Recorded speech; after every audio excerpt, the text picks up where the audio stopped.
In this video, I'm going to show you how to change content on TikTok feed.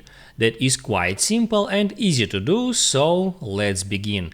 And first, open up TikTok app and then you can go through videos, so you can watch them all, and let's say you don't like that video. All you have to do in that case is hold down on that video.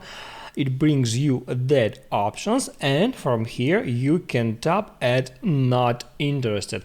So I have just marked a video as not interested, and I tell the TikTok algorithm that I don't like that type of videos. And the more videos I will mark as not interested, the more TikTok algorithm will consider it and suggest me videos that I will like. If this video helped you out, don't forget to like and subscribe.